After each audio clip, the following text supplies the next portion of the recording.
পারবেনও না। সেই নিত্যানন্দ প্রভুরই আরেকটা দেহ হচ্ছেন কে? নরোত্তম দাস ঠাকুর মহাশয়।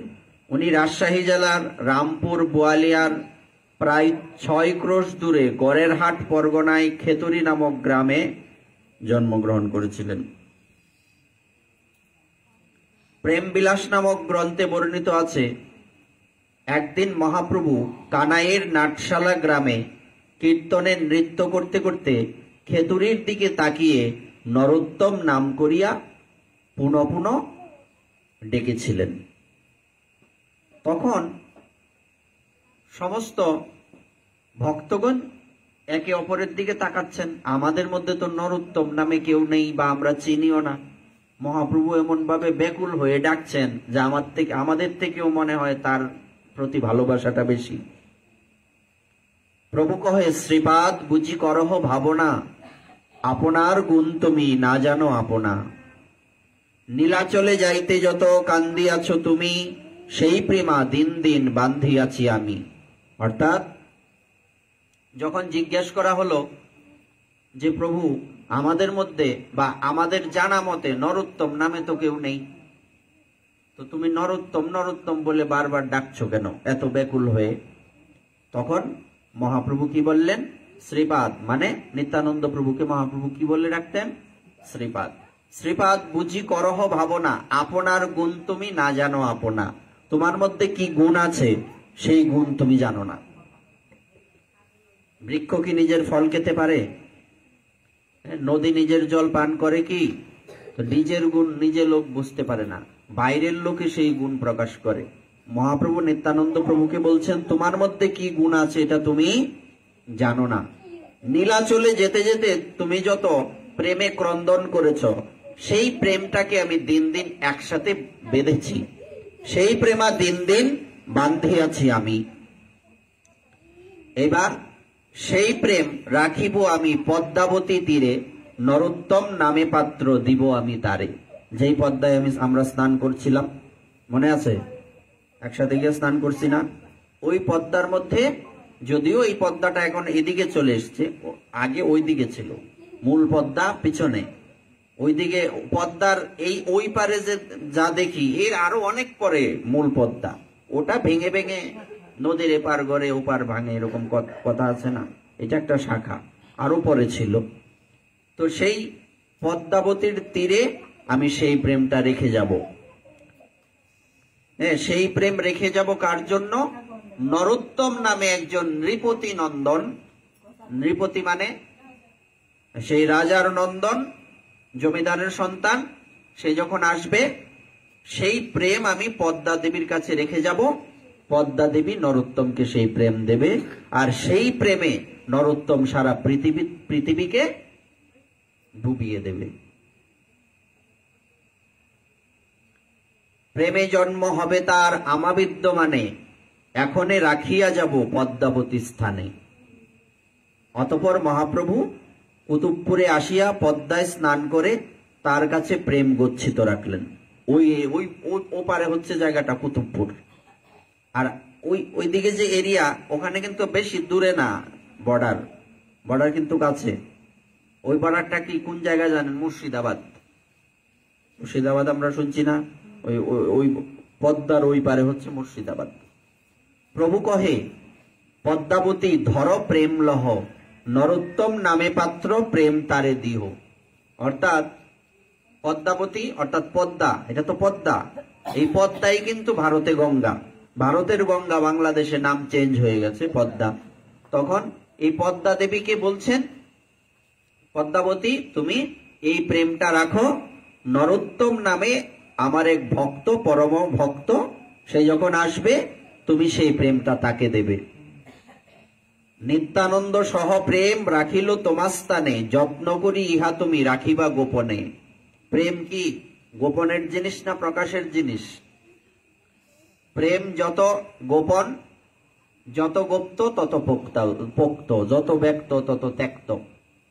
যত প্রকাশিত হয়ে যাবে তত সমস্যা বাড়বে, আর যত লুকিয়ে রাখা যাবে ততই সমস্যা হবে না, প্রেমটা আরো গাঢ় হবে। দুগ্ধ যখন প্রথম জাল দেওয়া হয়, পড়ে যায়, কিন্তু যখন গাঢ় হতে হতে আরো গাঢ় হয়ে যায়, পরে কি আরো অনেক জাল দিলেও পড়ে না। তো সেই প্রেমটা কখন বিশেষ প্রকাশিত হয়ে যায়? যখন সেটা উতলে উঠে, অর্থাৎ প্রেমটা প্রাথমিক স্তরে। কিন্তু প্রেম যত গভীর হয় তত গম্ভীর হয়ে যায় সাধুগণ। পদ্মাবতী বলে, প্রভু করি নিবেদন, কেমনে জানিব কার নাম নরোত্তম। কথা তো সত্যি। যাহার পরশে তুমি অধিক উছলিবা, সেই নরোত্তম, প্রেম তারে তুমি দিবা।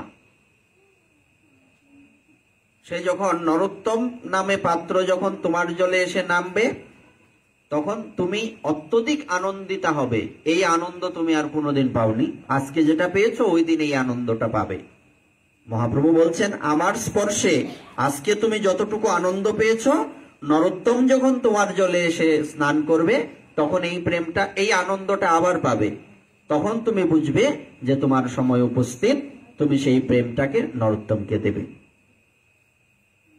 তো সেই নরোত্তম আনুমানিক সাল 1531 কিংবা 32 খ্রিস্টাব্দ অথবা দেওয়া আছে।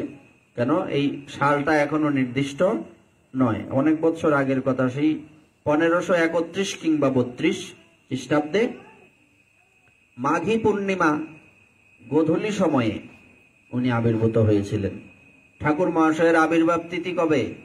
মাঘ মাসের পূর্ণিমা, মাঘী পূর্ণিমা পালন করি না, এই দিন আবার আমাদের পরম গুরুদেবের তিথি। উনি ওই দিন আবির্ভূত হয়েছিলেন মাঘী পূর্ণিমাতে। তো গোধূলি সময়ে উনি প্রকটিত হয়েছিলেন।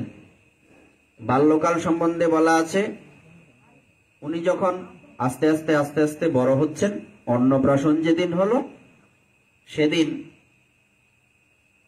তিনি, তার মুখে যখন অন্ন দেওয়া হবে, ইনি মুখটা বারবার ঘুরিয়ে নিচ্ছেন, সেই অন্ন নিচ্ছেন না মুখে, কাঁদছেন।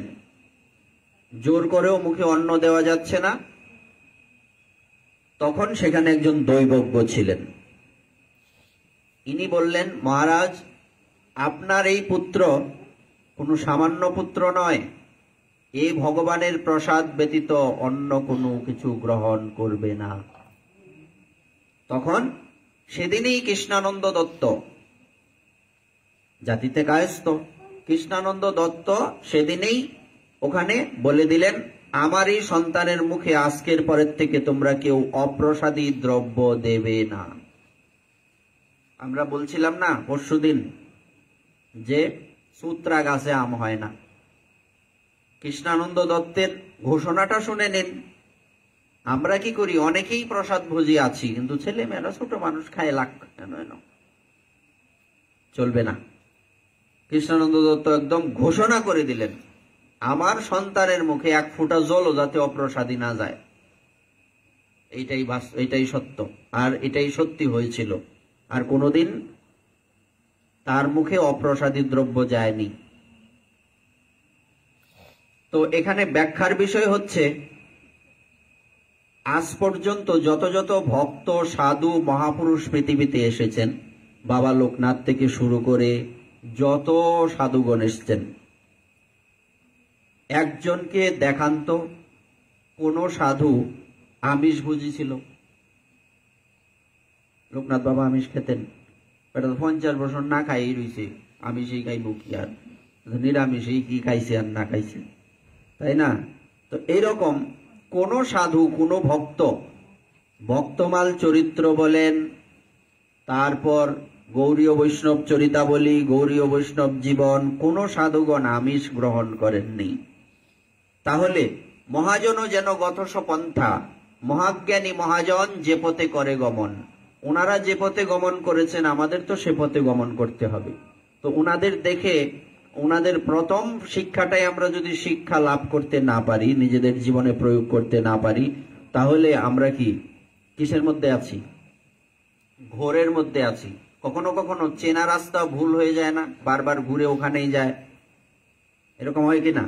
তো এইরকম এই ঘোরের মধ্যে আমরা আছি, আর নিজেদেরকে ভক্ত বলে প্রচার করে বেড়াচ্ছি। না, ভক্ত হতে গেলে ভক্তের এটা বিশেষ বৈশিষ্ট্য। এটাই শিক্ষা দিলেন, গীতাতে বললেন ভগবান, ইষ্টান ভোগান হি वो দেবা দাস্যন্তে যজ্ঞ ভাবিতাঃ তৈর্দত্তান প্রদায়ভ্যো ইয় ভুঙ্ক্তে স্তেন এব স। যজ্ঞের দ্বারা সংবর্ধিত হয়ে দেবতাগণ তোমাদের অভিষ্ট ভোগ্য সামগ্রী প্রদান করবেন। এইভাবে দেবতাদের প্রদত্ত ভোগ্য বস্তু যে ব্যক্তি দেবগণকে নিবেদন না করে স্বয়ং ভোগ করে সে নিশ্চয়ই চোর। ভগবদ্গীতার 3য় অধ্যায়ের নাম কি? কি নাম? 3য় অধ্যায় কর্মযুগের 12 নম্বর শ্লোক। 13 নম্বর শ্লোকের মধ্যে বর্ণিত আছে যে যজ্ঞের অবশিষ্ট অন্নের ভোক্তা শ্রেষ্ঠ পুরুষগণ সর্বপাপ হতে মুক্ত হন, আর যে পাপাত্মাগণ নিজ শরীর পোষণের নিমিত্ত অন্ন পাক করে তারা পাপেই ভক্ষণ করে।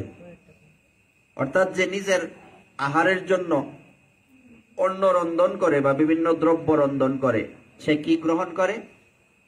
মানে নিজে নিজে ইচ্ছে করে পাপ রন্ধন করে, পাপ নিজে খায়, পাপই ভক্ষণ করে। আর ভক্তের বৈশিষ্ট্য হচ্ছে যে ইনি নিশ্চয় ভগবানকে নিবেদন ব্যতীত কোনো কিছু গ্রহণ করবেন না। আর ভগবানকে কি দেওয়া যায়?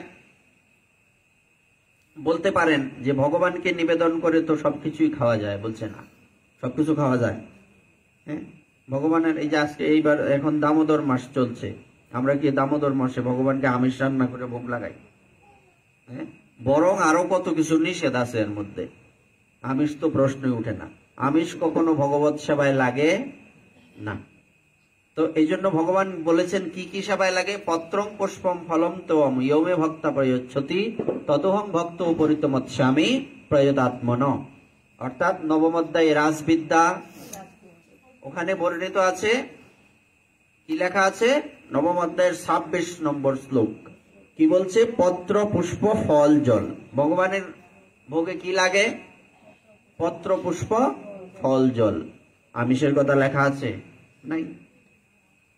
ইয়ৎ করোষি যদ অশ্নাসি যজ্জুহসি দদাসি যৎ ইয়ৎ তপস্যাসি কন্তেয় তৎকুরুষ্য মদর্পণম। হে অর্জুন, তুমি যা কর্ম করো, যা আহার করো, যা হোম করো, যা দান করো এবং যে তপস্যা করো তার সবই আমাকে অর্পণ করো। কত জায়গা খুঁজবেন, গীতাতে বহু জায়গায় এসব লেখা আছে, আছে না নাই? হ্যাঁ, এই কথাগুলি তো আমরা তৈরি করিনি। এগুলি কি আমরা আমাদের সুবিধার জন্য প্রচার করতে পারবো? হ্যাঁ, এগুলি ভগবানের মুখনিসৃত বাণী। এগুলি যতগুলি শ্লোক আমরা বলেছি এগুলি তো সবাই আমরা পড়েছি। একটু পড়লে আর একটু মনে পড়ে যায় না? গীতা পড়লে পরে হ্যাঁ, যে এটা তো আমরা গীতাতে পড়ছি, এরকম মনে হচ্ছে কি না?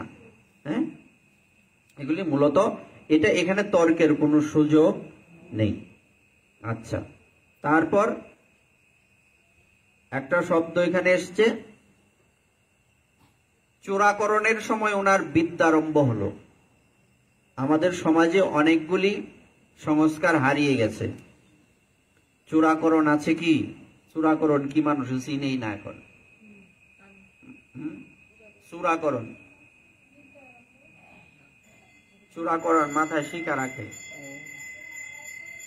এটা কি শুধু ব্রাহ্মণের না বৈষ্ণবের একলা? এই সংস্কারগুলি পঞ্জিকাতে কি লেখা আছে যে এটা, এই সংস্কারটা শুধু ব্রাহ্মণের জন্য, এটা শূদ্রের জন্য? আছে কি? নাই। এই চূড়াকরণ সংস্কার রয়েছে। তারপরে বিদ্যারম্ভ তো এখন অনেকেরই হয় না। দুর্ভাগ্যবশত আমাদেরও কোনো বিদ্যারম্ভ হয়েছে না। হয়েছে আপনাদের? হাতে করি যাকে বলে, হয়েছে না হয়নি? এগুলি সংস্কার, এগুলি হতে হয়। তারপর আর সংস্কার যার মধ্যে নেই সে শূদ্র, সংস্কার যার মধ্যে আছে সে ব্রাহ্মণ। বৈশিষ্ট্য আর কি, জন্মে তো একটা টাইটেল থাকেই, এটা হচ্ছে নামে মাত্র, আর কাজে হচ্ছে সংস্কারে। সংস্কার আদি উচ্চতে ইতি দ্বিজ। আর জন্ম না জায়তে শূদ্র, জন্ম গ্রহণ করা ব্যক্তি মাত্রই সে ব্রাহ্মণের ছেলে হলেও শূদ্র, শূদ্রের ছেলে হলেও শূদ্র। সংস্কার হলে সংস্কার আদি উচ্চতে ইতি দ্বিজ। সংস্কার হলে দুইবার যার জন্ম হয়েছে, অর্থাৎ সংস্কার বলতে দ্বিজ মানে যার দুইবার জন্ম হয়েছে। জন্ম কি শুধু ব্রাহ্মণের দুইবার হয়, আর কারো হয় না? আপনাদের কারো দুইবার জন্ম হয়েছে না? হ্যাঁ, এই বিষয়গুলি কিন্তু আমাদের আস্তে আস্তে বোঝালে সহজ হবে বুঝতে। 2 বার জন্ম মানে কি? একবার হচ্ছে মায়ের গর্ভের থেকে জন্ম, আবার দ্বিতীয় হচ্ছে দীক্ষায় সাবিত্র জন্ম বলে। একে কি নাম? সব শব্দগুলি মনে রাখলে কাজে আসবে। সাবিত্র জন্ম, এটা হচ্ছে কিসের? দীক্ষার পরে। তো সংস্কার হবে, তারপরে দীক্ষা হবে, কিন্তু এখন তো এই নিয়ম নাই। সংস্কার আদি উচ্চতে ইতি দ্বিজ। সংস্কার বলতে কি? সংস্কার বলতে শাস্ত্রীয় সিদ্ধান্ত, যে আগে যেগুলি বলা আছে, আপনাকে এই সংস্কারগুলি আপনার মধ্যে যখন আসবে তারপর আপনার দীক্ষা হবে। এর আগে দীক্ষা ফলপ্রসূ হবে না। এগুলি এখন দিচ্ছে, যা দেওয়া হচ্ছে এটা এইভাবে চলছে আর কি, কিন্তু সংস্কার না থাকলে দীক্ষা হয় না। আর বুদ্ধিমান ব্যক্তি যে খুঁজে দেখেন, যদি আপনাদের সদ্গুরুদেব থাকেন, সব মন্ত্র আপনারা পাননি। যারা নিত্য প্রসাদ পান না তারা সব মন্ত্র কোনোদিনই পাবেন না। আপনাদেরকে মানে চকলেট খাওয়াইয়া কান্দা বন্ধ করছে। আপনারা জানেন না দীক্ষা কি জিনিস। আবার অনেকেই সবকিছু দিয়ে দেন, এটা আলাদা বিষয়, কিন্তু অনেকেই দেন না। যেমন আপনারা এই পর্যন্ত কতগুলি মন্ত্র লাভ করেছেন? 2টা, 1টা, এরকম 4টা, এরকম হইতে পারে অনেকের। কিন্তু সংস্কার যত বাড়বে মন্ত্র তত বাড়বে। যেমন আমাদের 32টা মন্ত্র আছে এই পর্যন্ত, সবই কিন্তু বীজ মন্ত্র, গায়ত্রী মন্ত্র। কয়টা? 32টা। তার মানে আরো অনেক কিছু বাকি, আমাদের আরো অনেক কিছু পাওয়ার বাকি আছে না নাই? এটার নাম হচ্ছে সংস্কার। আচ্ছা, যেটা বলছিলাম,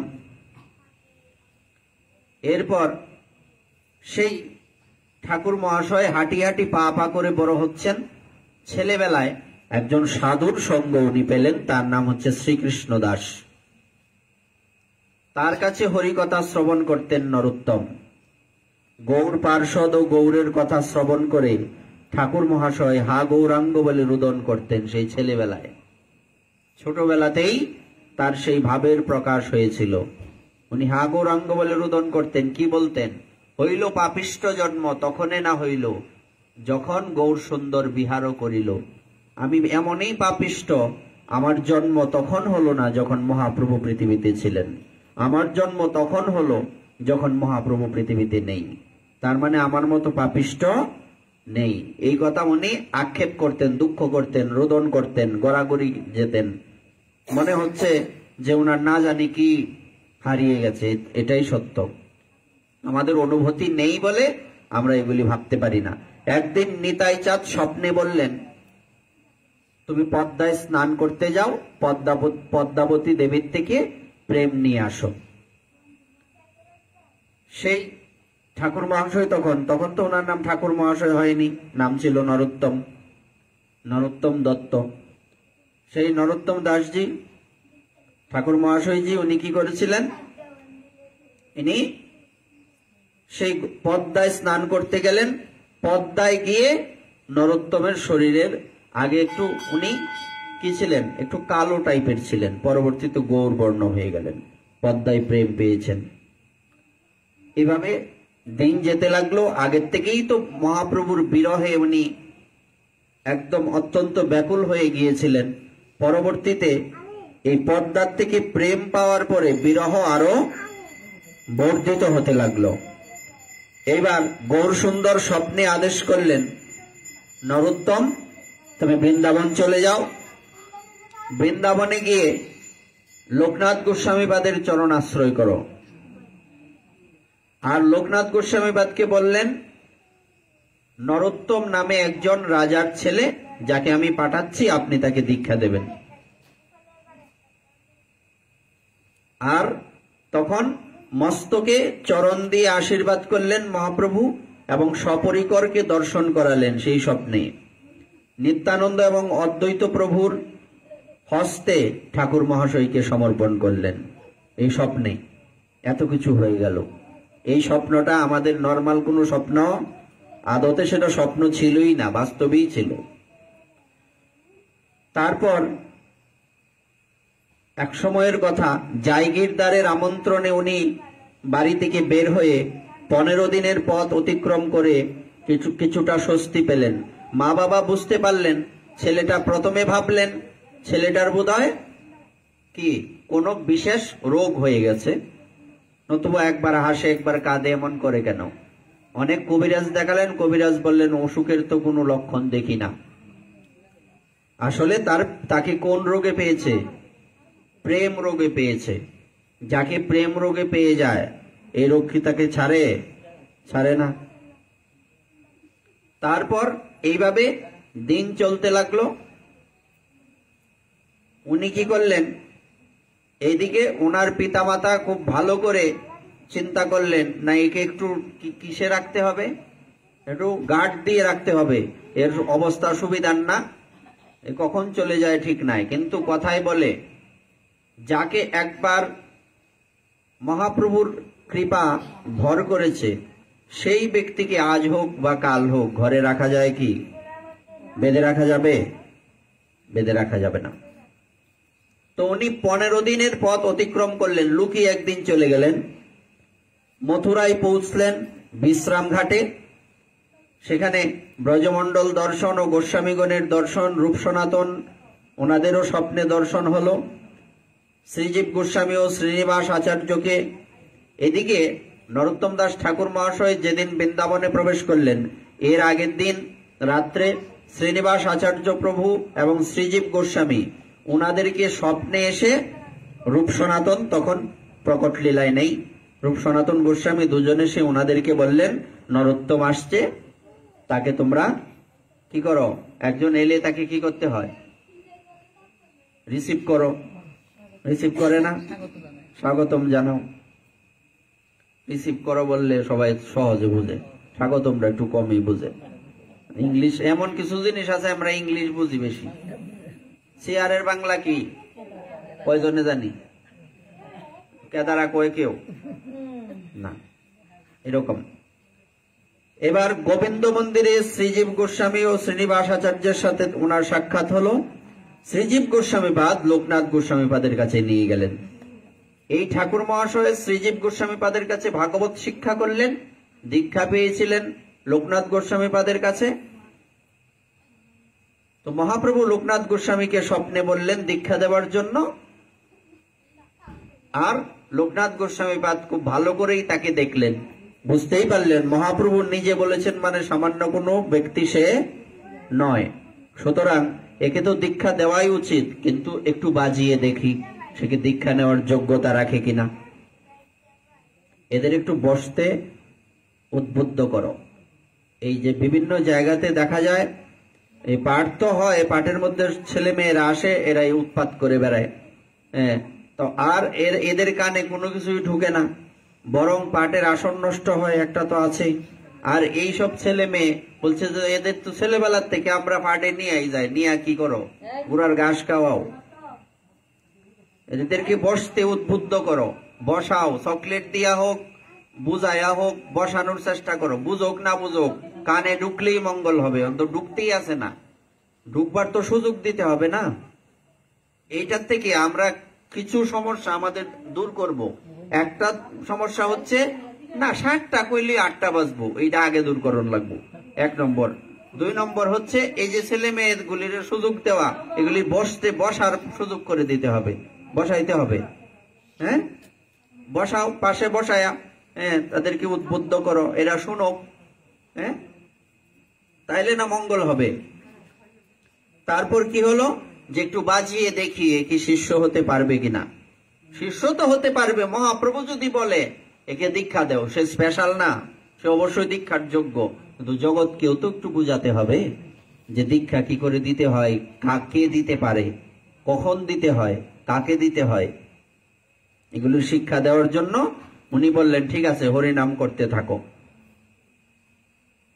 কিন্তু আসলে কি আমার দীক্ষা দেওয়ার কোনো ইচ্ছে নেই, আমি দীক্ষা দেব না, এটা বলতে পারো আমার সংকল্প, আমি দীক্ষা দেব না। ঠাকুর মহাশয় তো গুরুদেবের মুখে কিছু বলতে পারেন না, মুখের উপর বলা যায় না, কিন্তু বর্তমান সময়ে মুখের উপরই মানুষ কথা বলে বেশি, মানে বেয়াদবের সংখ্যাই বেশি। 0.001% ভালো পাওয়া যায়, বাকি সব আমরা বেয়াদবের লিস্টে পড়ি, মুখের উপরে কথা বলি। এইবার সে উনি কি করলেন, মুখের উপর তো বললেন না, মনে মনে সিদ্ধান্ত করলেন। ইনি কি সংকল্প করেছেন, দীক্ষা দেবেন না। আমিও মনে মনে সংকল্প করলাম, দীক্ষা যদি নিতে হয় ওনার থেকেই নেব, নয়তো আজীবন দীক্ষা ছাড়া থাকবো। দীক্ষা দিয়ে লাভ কি? দীক্ষা যে আমি নেব, এই দীক্ষা দিয়ে করবোটা কি? হ্যাঁ, আগে তো গুরু কৃপা হতে হবে, তারপরে দীক্ষা। এইবার এখন গুরু কৃপা সহজ, বেশি টেহা দিলে দীক্ষা তাড়াতাড়ি হইব, দক্ষিণা বেশি দিবা। আর যে শিষ্য বেশি দক্ষিণা দিতে পারবো সেই শিষ্যের তো মাহাত্ম বেশি, বেশি না? গরিব মানুষের, গরিব শিষ্যের বাড়িতে অনেক গুরুদেব যায় না, খুঁজে দেখবেন পাবেন কিনা। গরিব শিষ্যের বাড়িতে অনেক গুরুদেব যায় না। যেমন আমাদের গুরুদেবের বেলায় আমরা দেখছি, আমরা সবসময় মানে যতদিন বাংলাদেশে থাকতেন আমরা তো সাথে থাকতাম। একজন ফোন করছে, বাবা আমার বাড়িতে একটু চরণদুলি দিতেন যদি। বলছে দেখো আমি তো আসতেই পারি, কোনো সমস্যা নাই, আমার সাথে যে এত আমার সাঙ্গ পাঙ্গ থাকে তাদেরকে তো তুমি একা সামলাতে পারবে না। তুমি এক কাজ করো, তোমার এরিয়ার মধ্যে অমুক বাবু আছে, তার সাথে গিয়ে আমার কথা বলো। তুমি এই আয়োজন করতে পারবে না, তোমার বাড়িতেই যাব, কিন্তু তাকে গিয়ে একটু আয়োজন করতে বলো, নাইলে তোমার বাড়িতে সাধুরা যাইবো। আমি একলা যাইতাম ঠিক আছে, কিন্তু আমি তো একলা যেতে পারি না।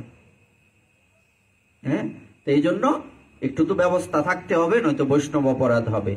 আমরা এরকম, আর যে বাড়িতে বাবা গিয়েছেন ওই এরিয়ার মধ্যে এক বাড়িতে তো না উনি গেলেন, এই এরিয়ার প্রত্যেক বাড়ি বাড়ি উনারে বাবা আমার বাড়িতে যদি যাইতেন কোনো সমস্যা নাই চলো। এমনও দেখা গেছে উনি হাঁটু পর্যন্ত কাদা ভেঙে ভক্তের বাড়িতে গেছেন, এবং ওই ভক্ত অন্য গুরুদেবের শিষ্য। সে তখন এখনো পর্যন্ত বাবার কথাটা বলে কাঁদেন যে আমি মহাপুরুষ দেখছি জীবনে। আমরা গ্রন্থে মহাপুরুষদের নাম জানি, সাধুদের মুখে শুনি, তাদের জীবনী পড়ি, কিন্তু আমি আমার জীবনে একজন মহাপুরুষ দেখলাম যিনি এত কষ্ট করেও, হ্যাঁ, গাড়ি আর এরপরে কি এত কাদার মধ্যে গাড়ি যাবে, হাঁটু পর্যন্ত কাদা। তো আমরা ভেবেছিলাম বাবাকে ও আর কুলা করে নিয়ে যাব, বাবা বললেন চলো আমি যাচ্ছি। উনি হাঁটু পর্যন্ত কাদা ভেঙে ওই ভক্তের বাড়িতে হাজির। বলবার অর্থ হচ্ছে উনি তো আর একা না, এরকম অনেক সাধুই আছে, অনেক সাধুই পাবেন এরকম নিষ্কিঞ্চন। আমি আমার গুরুদেবেরটা জানি তাই বলছি, এমনটা ভাববেন না যে আমার গুরুদেব এই গালি নিষ্কিঞ্চন আর কেউ নিষ্কিঞ্চন না। এটা সুযোগ আর দিছি না যে আপনারা মনে মনে কিছু ভাববেন। কারণ আমি আগে যেমন খেতা সিলাইলে পরে কানে কুনি মাইরা আয় না, আমি মাইরা হওয়ার চেষ্টা করি যাতে মাঝখানে কোনো গ্যাপ না থাকে। কানে কুনি না মারলে তো খেতা সিলানি হইতো না, যতটুকু আমি বুঝি, যদিও আমি কোনোদিন খেতা সিলাইছি না, দেখছি তো। আচ্ছা, এগুলি দেখতে হয়, এগুলি শিক্ষার ব্যাপার আছে, এগুলি উদাহরণ দিতে হয়। কানে কুনি মাইরা অন লাগবো, নাহলে সমস্যা আছে। মানুষ গ্যাপ পাইলেই সমালোচনা করব, আমি চেষ্টা করি যাতে গ্যাপ না থাকে। এইবার কি করলেন, লোকনাথ গোস্বামী পাদ চিন্তা করলেন দীক্ষা দেব না, আর ঠাকুর মহাশয় কি চিন্তা করলেন, দীক্ষা যদি নিতে হয় ব্যাস এবার দেখা যাক কার সংকল্পের কারণে কার সংকল্প ভঙ্গ হয়, তাই না? এবার কি ঘটনা ঘটলো, দিন যেতে লাগলো, ঠাকুর মহাশয় ভাবলেন আমি আশ্রমে থাকবো, কোনো একটা সেবা তো করতে হবে, কিন্তু আমি তো সেবার অযোগ্য, আমি কি সেবা করব? আমি মন্দিরে কি সেবা করতে পারি? কোন সেবার যোগ্যতাই আমার নেই। সুতরাং সেবা যদি করতে হয়, কি সেবা করা যায় উনি খুঁজতে লাগলেন। দেখলেন গুরুদেব যেখানে শৌচকার্যে যান সেই জঙ্গলের মধ্যে, ওখানে গিয়ে সেই মলমূত্র উনি নিজে পরিষ্কার করেন, পাত্রের মধ্যে তুলে মাথায় করে নিয়ে দূরে ফেলে আসেন। সেবা কি ধরছে দেখেন। আমাদের গুরুদেব বলতেন হীন সেবাতে ভগবান প্রসন্ন হন বেশি তাড়াতাড়ি। হীন সেবা বলতে কি বোঝায়? ক্ষুদ্র সেবা। সেবা যদিও ক্ষুদ্র হয় না, চোখের দৃষ্টিতে তো বড় ছোট আছে। মন্দিরের ভিতরে আরতি করা আর বাইরে ঝাড়ু দেওয়া একই কৃপা, কিন্তু চোখের দৃষ্টিতে তো বাইরে ঝাড়ু দেওয়া মনে হয় ছোট। আমাদের দৃষ্টি তো সবসময় বাঁকা দৃষ্টি, ভালো দৃষ্টি তো নাই, এই জন্য আর কি বলা। কিন্তু দুইটার কৃপা, বরং বলা আছে মন্দিরের ভিতরে আরতি করলে যেই কৃপা, বাইরে ঝাড়ু দিলে তার থেকে আরো অধিক কৃপা। এই জন্য বলছে হীন সেবায় ভগবান বেশি তাড়াতাড়ি প্রসন্ন হন। হীন সেবা এগুলিকে বলে। তো উনি কি করলেন, উনি তখন সেই প্রতিদিনই মলমূত্র পরিষ্কার করেন। আর লোকনাথ গোস্বামীপাদ তো সাধু, আশেপাশে কি হয় খেয়াল নাই, উনি সবসময় ভজনে থাকেন। তো ভজন করতে করতে হঠাৎ একদিন উনি ভাবলেন, আমি যেখানে প্রতিদিন শৌচ কার্যে যাই সেই জায়গাটা পরিষ্কার থাকে কেন? এত এইটা কে পরিষ্কার করে? কোন ব্রজবাসী করে না তো? বিষয়টা কিন্তু মারাত্মক। কোন ব্রজবাসী করে না তো, কারণ ব্রজবাসী করলে তো অপরাধ আরো বেশি। ব্রজবাসীকে কি সেবা করবে? উনি তখন চিন্তা করলেন, আমি দেখব যে কে এই কাজটা করে। ইনি তখন কি করলেন, অনেক রাত্রে, শেষ রাত্রে উঠে একটা বৃক্ষের পিছনে দাঁড়িয়ে রইলেন। শব্দ এই ঝাড়ু দিয়ে মলমূত্র পরিষ্কার করে একটা পাত্রে উঠালেন। ঝাড়ুটাকে বুকে জড়িয়ে ধরে বলছেন, ঝাড়ু রে, তোর কত ভাগ্য, তুই গুরু সেবায় লাগলি, আমি গুরু সেবায় লাগলাম না। লোকনাথ গোস্বামীপাদের মাথাটা 360 ডিগ্রি ঘুরে গেল। এটা কি বিষয়? এটা কেমন বিষয়? আমরা তো হীন সেবা করতে রাজি না। আরে বেটা, আমি মন্দিরে অনেক দামি ডোনেশন করি, আমার একটা চেয়ার না হইলে নিচে বইতাম। ভাগবতের আসরে আইসাও আমরা উপরে বসি। যারা অসুস্থ তাদের কথা আলাদা। অসুস্থ, এখন সবাই অসুস্থ, এজন্য ভাগবতের, আমি তো বলি ভাগবতের আসরেও কোনো চেয়ার রাখাই ঠিক না। আমি এটা প্রস্তাব করতে চাই কখনো কখনো যে এই ভাগবতের আসরে চেয়ার রাখা বন্ধ। মানে ভাগবতের আসর চেয়ারে বসার আসর না। অসুস্থ হইলে আরেক কথা, নিচে বসতে পারে না, কোমরের সমস্যা, পায়ের সমস্যা, এটা আলাদা বিষয়। কিন্তু সবাই আমরা অসুস্থ হয়ে যাই, তখন উপরে বসে ভাগবত শ্রবণ করা যায় না। বরং চেয়ারে বসলে তার মাহাত্ম্য কমে যায়, মাটিতে বসলে তার মাহাত্ম্য বাড়ে। চেয়ারে বসলে চেয়ারম্যান, আর আপনারা জমিতে বসছে, আপনারা বসছেন মানে আপনারা জমিদার।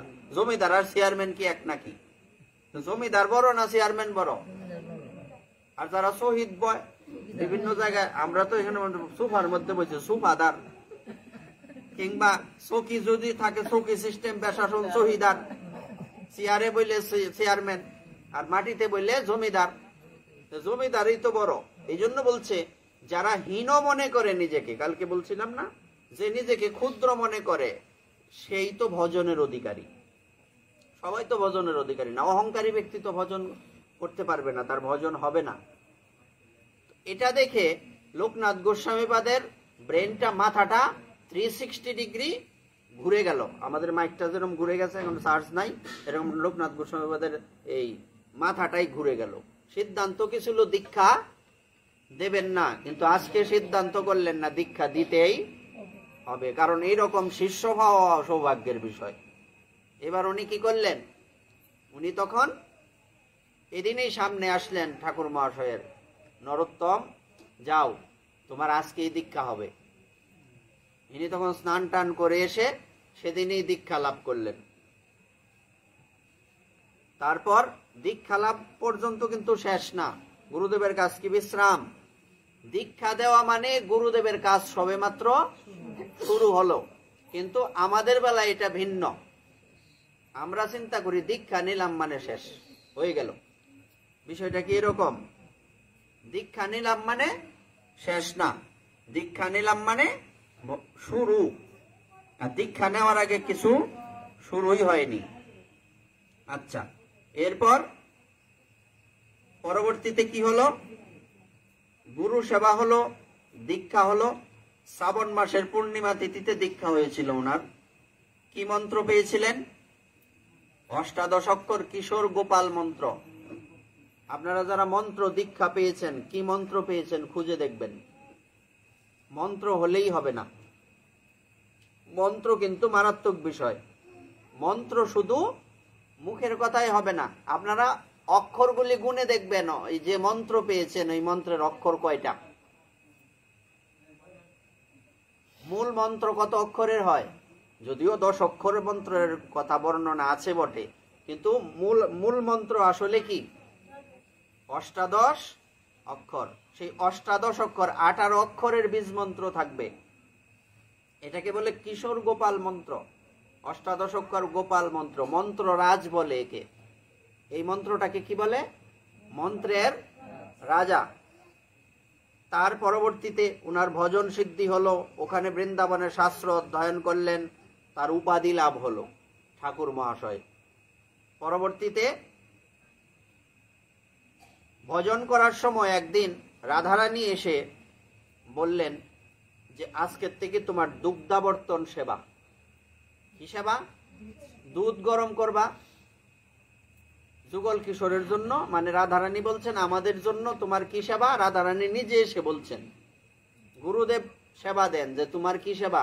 এক একজনের এক একটা বিশেষ সেবা থাকে, সব সেবাই সবাই করবে, মাল্য সেবা, চন্দন সেবা, পুষ্প সেবা, এরকম আলাদা আলাদা সেবার ভিন্নতা আছে। ওই জায়গায় আমরা এখনো অনেকেই জানি না বিষয়গুলি। গুরুদেব এরকম একটা, আমরা বলি না যে মঞ্জুরি স্বরূপের ভজন, সেটা কি সেবা, যে কিরকম, যে তোমার কি রূপ হবে, তুমি কি বেশে থাকবে, তুমি কোন অলংকার পরবে, তুমি কোন কালারের বস্ত্র পরবে, তোমার কি সেবা হবে, তোমার নাম কি হবে, তোমার অবস্থান বৃন্দাবনের কোথায় হবে, এইভাবে তুমি নিজেকে স্মরণ করে, এটা হচ্ছে স্মরণের টপ ক্লাস স্মরণ। আমরা তো স্মরণের কথা প্রতিদিনই বলি, ওইটা হচ্ছে মেইন স্মরণ। ওইভাবে নিজেকে আগে নিজের ধ্যান করতে হয় স্মরণে। নিজের ধ্যান করে আবার কেমন, এটা কেমন কথা?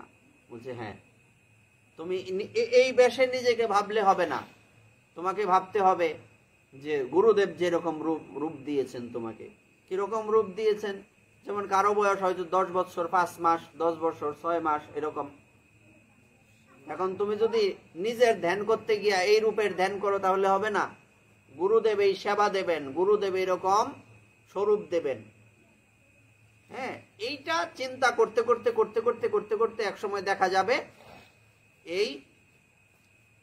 এই দেহের মধ্যেই সাধনে ভাবিবে যাহা, সিদ্ধ দেহে পাবে তাহা, রাগ পথের এই তো উপায়। এই পথটার নাম হচ্ছে রাগানুগা মার্গ। কি নাম? রাগানুগা মার্গ। একে বলে সহজে বলে রাগ পথ। রাগ মানে যে রাগারাগি করে, যে এরকম না। রাগ, যেমন রাগের অনেক অনেক বিশ্লেষণ হয়, অনেক অর্থ হয়। যেমন কীর্তনের বেলায়, বাজনা শিকার বেলায় এই রাগের রাগরাগিনী আছে একটা, এটা একটা রাগ। আর এটা হলো মানুষ রাগারাগি করে, একটা রাগ। আর একটা রাগ হচ্ছে এই মার্গটাকেই বলে রাগ মার্গ বা রাগানুগা মার্গ, যে এই যে মঞ্জুরি স্বরূপের ভজন। এটা যার যার গুরুদেবের থেকে বিস্তারিত জেনে নেবেন। এখন জানবেন না, কখন জানবেন? জানার আর কবে? দিন তো চলেই গেল, এই দিন কিন্তু আর ফিরে আসবে না, শিখে নেবেন। তো রাধারানী এসে বলছেন, যাও, আজকের থেকে তোমার দুগ্ধাবর্তন সেবা, এবং তোমার একটা নতুন নাম দিলাম। নামটা কি?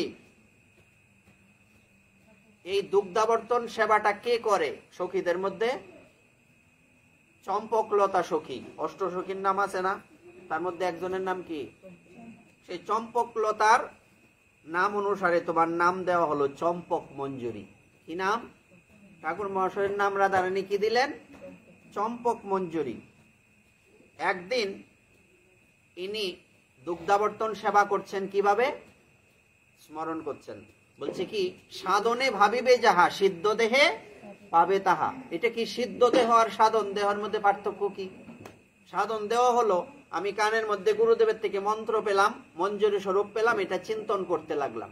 করতে করতে করতে করতে যখন ওই চিন্তাটা আমার রক্তের সাথে মিশে যাবে, তখন, মানে সহজে বোঝানোর জন্য বলছি, হৃদয়ের সাথে মিশে যাবে আর কি। রক্তের সাথে যখন মিশে যাবে তখন সেটা আমার সিদ্ধ দেহ লাভ হবে। এবার ঠাকুর মহাশয় কি করলেন?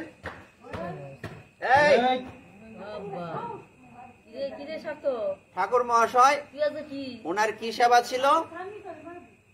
বলেন, কি সেবা? রাধারানী কি সেবা দিছে? শব্দটা বলেন। দুগ্ধাবর্তন সেবা। মনে না থাকলে তো হইতো না, অমনোযোগী হইব ক্লাসে। দুগ্ধাবর্তন সেবা মানে দুধ গরম করবো আর কি, গরম দুধ দেয় না গ্লাসে করে, এরকম দুগ্ধাবর্তন সেবা। তো এই সেবা উনি চিন্তন করছেন, রাধারানী সেবা দিয়েছেন, উনি চিন্তন করতে করতে করতে করতে ভাবছেন যে ভিতরে যুগল কিশোর রয়েছেন, আমি বাইরে একটা পাত্রের মধ্যে দুধ জাল করছি। ভাবলেন উনি যে দুধ জাল তো হচ্ছে, আচ্ছা দুধ জাল হতে থাকুক, আমি একটু শুনি যুগল কিশোর কি কথা বলে। তো উনি যুগল কিশোরের কথা একটু মন দিয়া কান দিয়ে শুনতে লাগলেন। তো এদিকে দুধের পুরা গন্ধ হঠাৎ সর্বনাশ করছে। হ্যাঁ, উনি কি করলেন, দৌড়ে এসে হাতের কাছে কিছু পেলেন না, হাত দিয়ে নামিয়ে ফেললেন, হাতটা পুড়ে গেল। ধ্যান ভেঙে গেল। হাতটা পুড়ছে কই? ধ্যানে, কিন্তু বাস্তবে হাত পুড়ে গেছে। এটা হচ্ছে সিদ্ধ দেহ। বোঝা গেল বিষয়টা? যেমন সিদ্ধ বাবার জীবনীতে আছে, উনি কুণ্ডে ডুব দিলেন। কুণ্ডে বলতে উনি মানসী গঙ্গায় ডুব দিয়েছিলেন। হ্যাঁ, মানসী গঙ্গায় না গোবিন্দ কুণ্ডে, আচ্ছা কোন কুণ্ডে বৃন্দাবনে ডুব দিয়েছেন। তো ডুব দেওয়ার সাথে সাথে 7 দিন হয়ে গেল উনি আর উঠেন না। ব্রজবাসীরা সব ভক্তরা জাল দিয়ে টানাটানি নাই। 7 দিন পরে জলেতে উঠতে আইছে এবং সারা শরীরের মধ্যে সুন্দর। আচ্ছা, জল থেকে উঠলে কেমন হয়? কিন্তু এই শরীর ভিজানা। জলের থেকে উঠতে আসছেন কিন্তু শরীর ভিজানা। শরীরে কি লেগে আছে? আবির লেগে আছে। বাবা আপনি এতদিন কোথায় ছিলেন? বলছে আর বলো না, আমি এভাবে এখানে চিন্তা করতেছিলাম, হঠাৎ রাধারানী বললেন যে বর্ষানাতে না এখন হোলি চলছে, তো তুমি এখানে কি করো? আমি হোলিতে চলে গেলাম। এখানে এই কুণ্ডের থেকে উনি বর্ষানায় হোলিতে চলে গেলেন। তো কাজেই এটা হচ্ছে সিদ্ধ দেহ। তো ঠাকুর মহাশয়ের সিদ্ধ দেহ হয়েছিল বলে উনি কি করলেন, উনি মনে মনে ধ্যানে স্মরণে কি হলো, হাত পুড়ে গেল। কিন্তু সাক্ষাতেই উনি হাত পুড়ে গিয়েছে। হাতের তলায় এরকম উত্তরীয়র তলায় হাত দুটা বন্ধ করা আছে। তো এবার ওনাকে শ্রীনিবাসাচার্য প্রভু তখন ছিলেন। শ্রীনিবাসাচার্য প্রভু বলছেন, বা ওনার গুরুদেব, হ্যাঁ, লোকনাথ গোস্বামী পাদ, হ্যাঁ, শ্রীনিবাসাচার্য প্রভু বলছেন যে কি তোমার হাত কেন উত্তরের নিচে ঢাকা কেন? তখন উনি কাঁদতে লাগলেন। বলছে গুরুদেব, শ্রীনিবাসাচার্য প্রভু ছিলেন, লোকনাথ গোস্বামী ছিলেন জানি, আচ্ছা যাক, এটা নিয়ে আমার এখন একটু কনফিউশনের মধ্যে আছি। এবার দুজনের একজন হবে। তখন উনি কি করলেন, বললেন যে আমি এতই অযোগ্য, আপনি আমাকে সেবা দিয়েছেন। গুরুদেব এই তো সেবা দিয়েছেন, মনে হয় লোকনাথ গোস্বামী পাদেই ছিলেন। কিন্তু আমি সেবাটা আমার কেমন হলো, আমাকে যে সেবাটা দিয়েছেন সেবাটা আমি ভুল করলাম না? দুধ কোন সময় পরে? অসাবধানতায় না? দুধ কোন সময় পুড়ে? অসাবধানতায় না? তো আমার হাত পুড়ে গেল কেন? কিসের কারণে? অসাবধানতার জন্য। সুতরাং আমি সেবার অযোগ্য। গুরুদেব বললেন এটা তো তোমার সৌভাগ্য, তোমার মনে মনের যে সেবা স্মরণ এটা সাক্ষাতে প্রকটিত হয়ে গেছে। তার মানে তুমি কি হয়েছ? সিদ্ধ দেহ লাভ করেছ, তুমি ভজনে সিদ্ধ হয়েছ।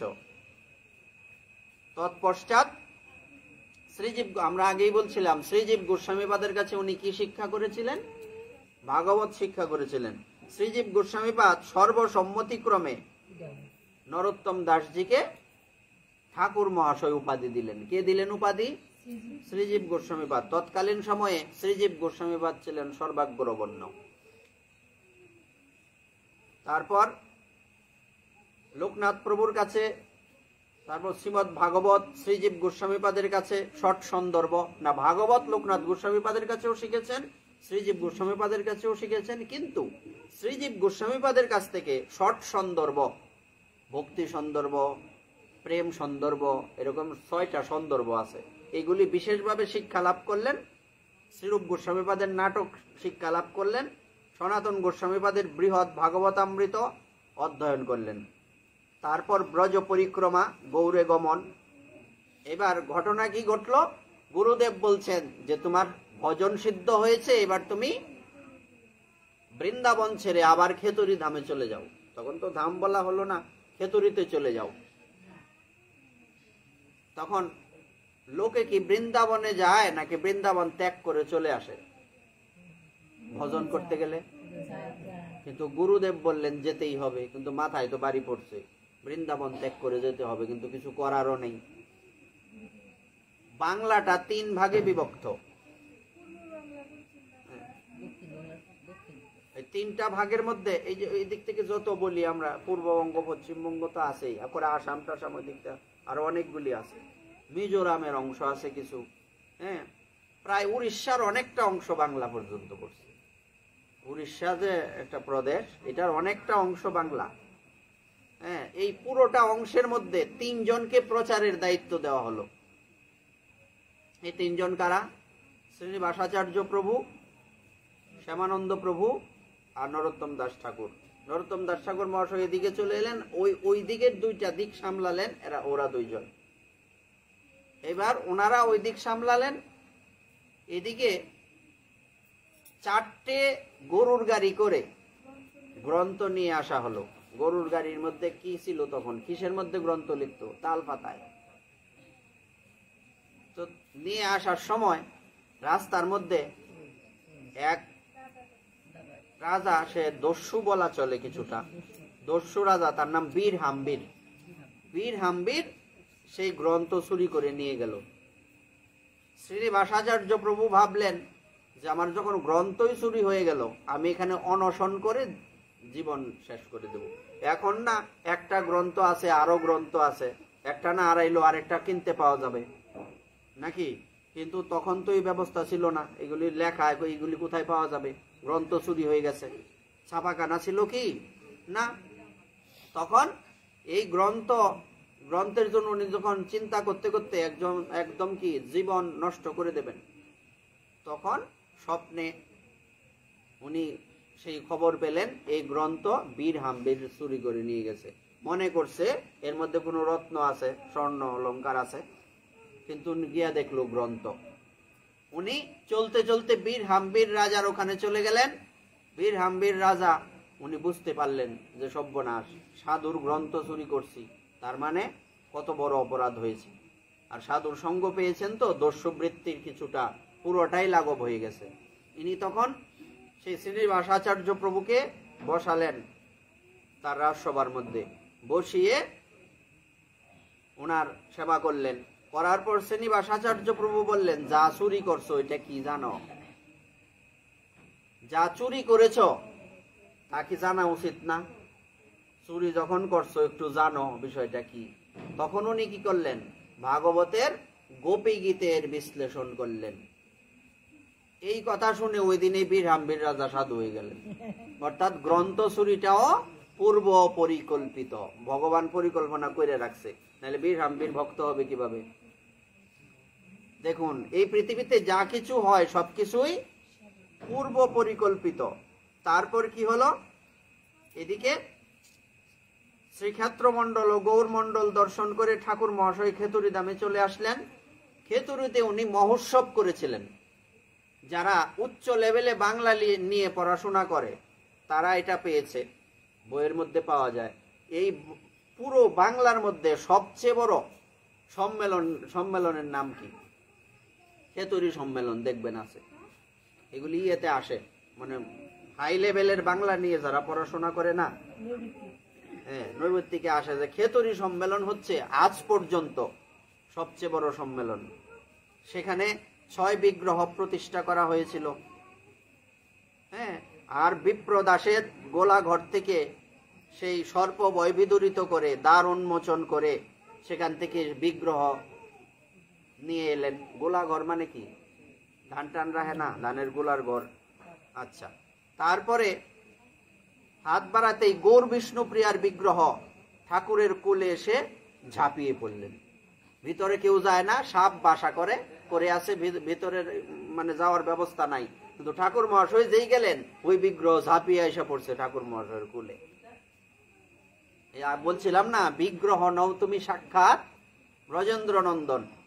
সেখানে ছিলেন ওই সম্মেলনের প্রধান ছিলেন কে? জাহ্নবা মাতা। জাহ্নবা মাতাকে নিত্যানন্দ প্রভুর পত্নী।